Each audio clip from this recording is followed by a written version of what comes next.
Hello, we are going to be reading chapters 9 through 11 today of third grade Angels. Spies. Does it count if the teacher doesn't see it? My mother was in the backyard. She was cutting stuff from her Erd garden. Her head came up. Say it again. If Mrs. Sims doesn't see me being good, how am I supposed to get credit for my halo? She snipped a couple of stems and stood up. She turned around. I laughed. She was wearing the superstars movie star sunglasses I gave her as a joke for her birthday. This is what Mom looked like.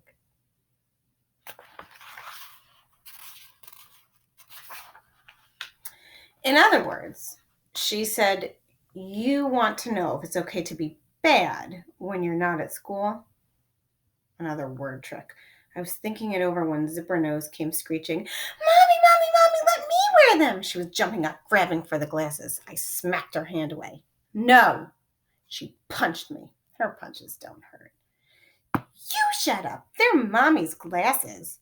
I gave them to her, I said, which makes them mine, said my mother. She took them off and handed them to Zipper Nose. 1 minute and then give them back.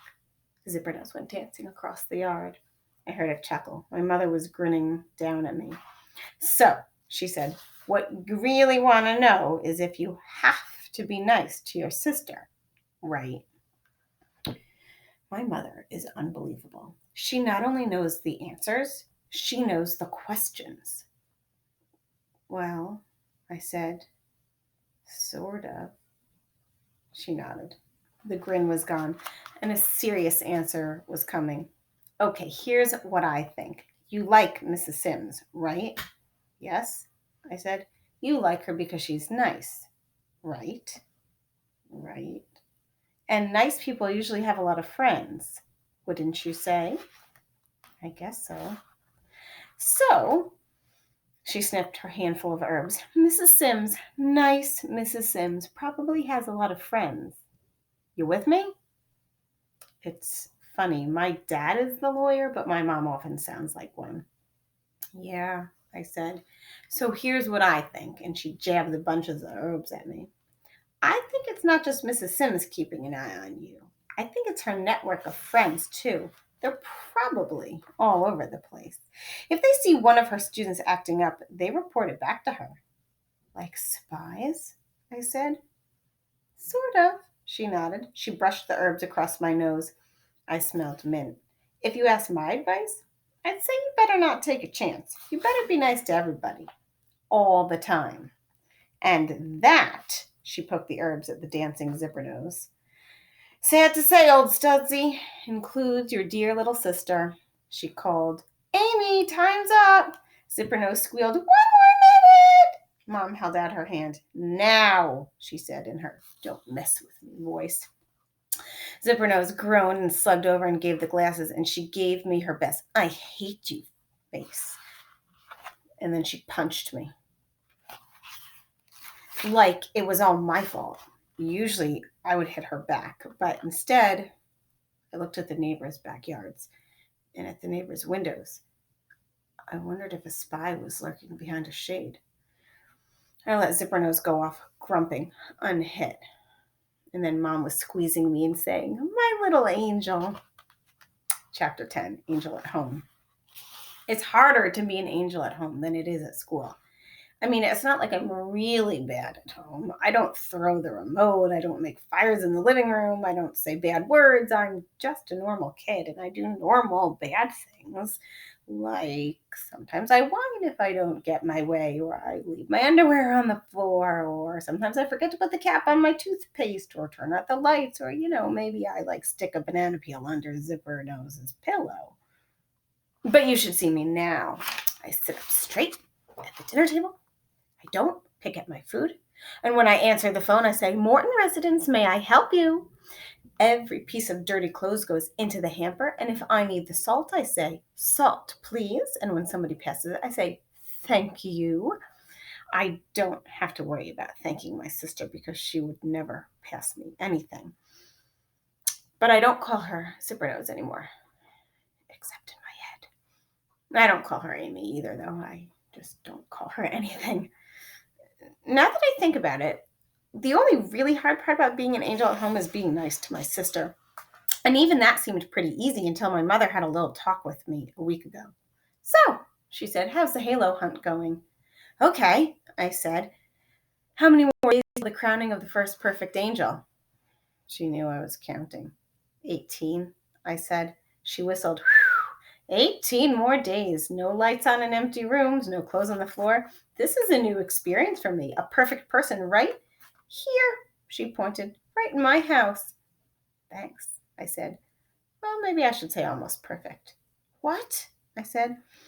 Well, there's one little area where, well, you're not exactly bad, but you're not exactly good either. You're just kind of nothing. I am? Yeah, with your sister. I thought we agreed you were going to be nice to her. I couldn't believe she was saying this. Mom, I am nice to her. I didn't hit her for a week. I don't make fun of her. I don't slam the door in her face. I don't even call her zipper nose anymore. She nodded. True, you don't do anything. And that's the point, Joint. You ignore her like Judy Billings ignores you. It's like she doesn't exist. That's not being nice to her. Being nice means doing something, not doing nothing. She held out her fist. Dig it? I nodded. Dig it. We fist bumped.